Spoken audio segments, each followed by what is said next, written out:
Les amis, c'est officiellement la crise au Real Madrid. C'est officiellement la crise, en tout cas c'est un bon début de crise. Et on vous avait prévenu, je vous avais prévenu. J'ai fait une vidéo, je vous avais dit que ce qui allait se passer là, ce qui s'est passé au Classico, plus le Ballon d'Or, 24 heures plus tard, et ben ça allait forcément avoir des conséquences psychologiques, mentales sur ce qui se passe dans ce club-là. Défaite, deuxième défaite d'affilée à domicile, et ça aurait pu être une troisième, parce que pas oublier ce qui s'est passé avec Dortmund, où ils sont passés à 2 doigts de la correctionnelle, et on se rappelle, parce que ce match-là, le Real l'a renversé à la Grinta comme d'habitude, mais honnêtement, hein, le match de ce soir, c'est la copie conforme de ce qui s'est passé face à Dortmund, pas dans le scénario, mais plus dans la domination tactique, encore une fois, et un Real qui montre des faiblesses individuelles, collectives, en attaque évidemment, avec cette espèce de manque de créativité, au milieu de terrain qui s'est fait bouffer comme pas possible, et défensivement avec 3 buts encaissés, 4 buts encaissés face au Barça, 2 buts, c'est déjà beaucoup, face à Dortmund à domicile, 3 matchs d'affilée à domicile, et là ils sont dans le caca un petit peu en Ligue des Champions, et on est content. On est très content et encore une fois, c'est une crise qui s'amorce, qui s'annonce pour ce Real Madrid là. Heureusement pour eux qui n'ont pas joué face à Valence ce week-end. Bref, on va débriefer ça. On est obligé de parler de Vinicius, on est obligé de parler de Mbappé, des individualités, de Bellingham, de Tchouaméni, de beaucoup de joueurs du Milan AC, du Real Madrid. Mais commençons par le Milan AC justement, lapsus. Commençons par le Milan AC. Quel match de patron, quel match de bonhomme des joueurs, hein. En tout cas, tactiquement, ils sont arrivés avec zéro complexe. Même si tu sens que c'est une équipe qui aurait pu mener 4-5-1. Ils peuvent franchement gagner 5-1 ce match-là. Ils prennent un but sur penalty un petit peu très stupide même de la part d'Emerson. Mais globalement, les meilleures occasions, les actions les plus construites viennent du Milan AC. Ils marquent 3 buts. Ils auraient pu en mettre 5 ou 6. Hein, fastoche, s'ils avaient été un peu plus réalistes. Hein. Léao, s'il est un peu plus altruiste et précis, il fait au moins une passe décisive et un but. La tête de Lunin, enfin la tête de Léao et l'arrêt de Lunin à ce moment-là du match, même si Fran Garcia aussi a fait une très belle tête, mais bon, voilà, Mike Maignan a fait le job aussi, bravo à lui.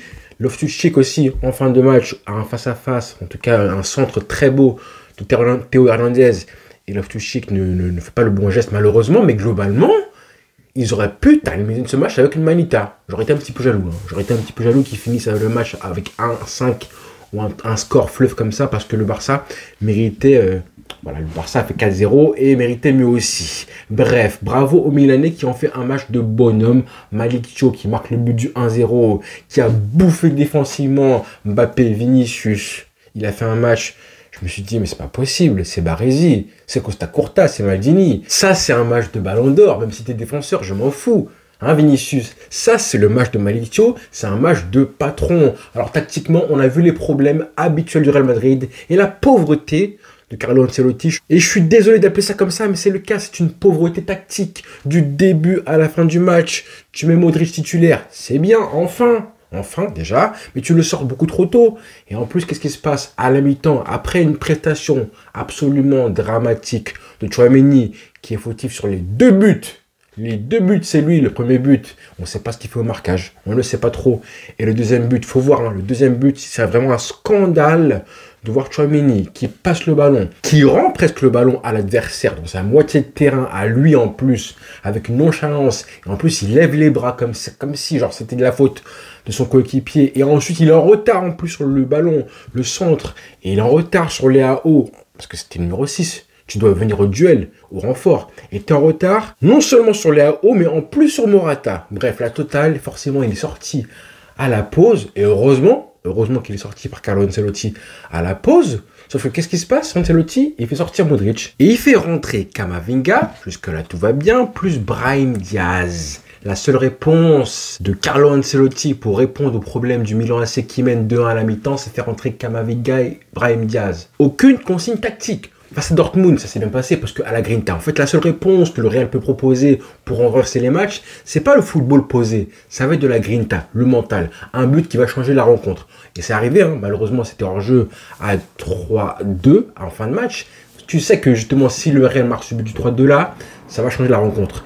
Pas par le football, mais par la Grinta, parce que c'est un centre et tout, un dégagement mal négocié par Mike Maignan, et c'est un but de raccro, entre guillemets, de Rudiger, etc.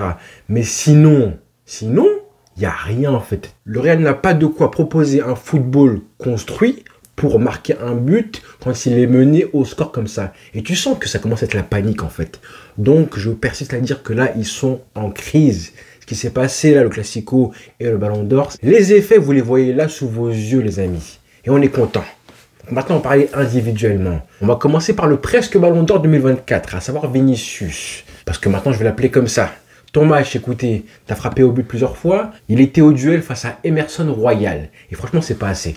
Pour moi, c'est pas assez parce que même si 2-3 gestes sympas, folkloriques pour amener un petit peu de Vista, de Grinta et tout, mais les sombreros arc-en-ciel qui finissent comme ça, les frappes que Mac-Mignon attrape comme ça, pastis, et ben, toujours zéro entente avec Mbappé, ça faut le dire aussi. Tu finis un match avec une prestation indigne d'un potentiel Ballon d'Or. Et en plus, malheureusement, il n'a pas compris que son côté détestable, son côté irritable, détestable, c'est toujours un problème en fait. Hein, toujours à brailler sur l'arbitre, à simuler des fautes, bref. Et ben continue ainsi, hein. T'as pas pris la leçon, tant pis pour toi malheureusement.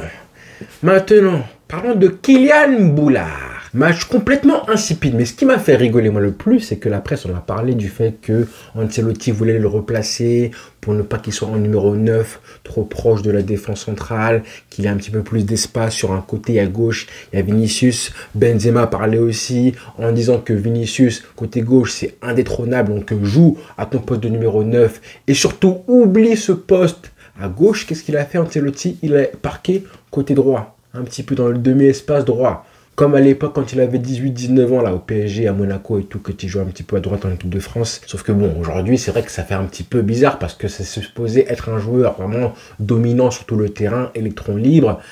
Ah là, il était un petit peu parqué, mais c'est pas une mauvaise idée, hein, parce que ça lui a permis aussi de faire des petits dribbles, accélération, sur le côté droit, il frappe plusieurs fois et tout. À la fin, il frappait plus pour arroser qu'autre chose, donc encore une fois, un match anonyme. C'est Vinicius qui tire le penalty, donc ça veut tout dire, ton match a été insipide, malheureusement, Mbappé. Lui, je suis pas trop inquiet, parce que voilà, il a une image de son équipe, mais le plus inquiétant, en fait, c'est Ancelotti. Comment il va réussir à trouver un système tactique qui va mettre en valeur à la fois Vinicius et Mbappé, sans pour autant dévaloriser Bellingham, Valverde, Tchouaméni, même Modric, Camavinga. En fait, ce qui se passe en attaque, en fait, ça a une influence sur tout le milieu de terrain qui s'est fait bouffer, même la défense aussi, hein, qui s'est fait bouffer aujourd'hui par des joueurs qui ont été incroyables. Fofana, il a été très bon. Pulisic, incroyable. Leao, bon, il m'a un petit peu énervé au début de match, même jusqu'à l'heure de jeu, il m'a énervé, mais sinon, il a fait le taf quand il fallait. Morata, encore une fois, incroyable.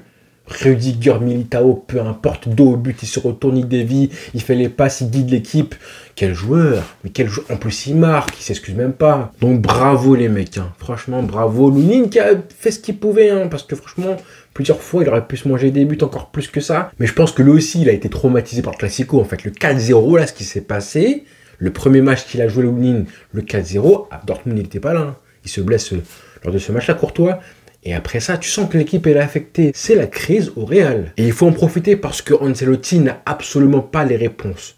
Lui, ce coach-là, c'est vraiment un coach qui va réussir à additionner des talents sur un terrain.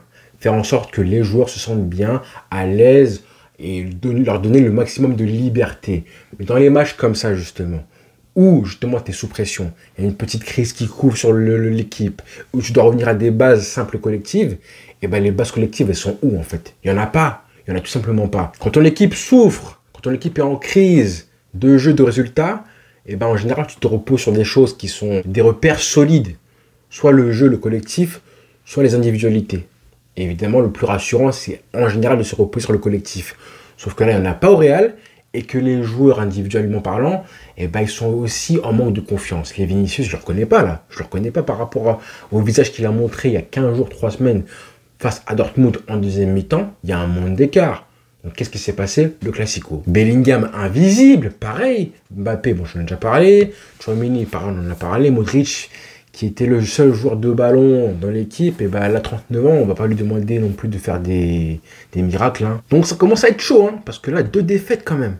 2 défaites, Lille, l'AC Milan, et en plus leur victoire, Stuttgart. Et Dortmund, c'est à l'arracher. Ils auraient pu très bien en être à 1 ou 2 points. Ça aurait très bien pu arriver. Hein. Si Courtois ne fait pas l'arrêt là, à 2 partout, où la balle passe juste en dessous de ses jambes là, face à Dortmund. Mais bon, c'est pas grave. Merci quand même le Milan AC pour cette soirée qui fait plaisir, avec en plus un triplé d'un certain joueur dont on parlera, je pense, très très vite. Voilà les frères. Bonne soirée à tous et rendez-vous très vite. Rendez-vous demain soir en fait, tout simplement, avec le match du Barça en Ligue des Champions face à l'Étoile Rouge, le Red Star de Belgrade. Bonne soirée les frères. Ciao.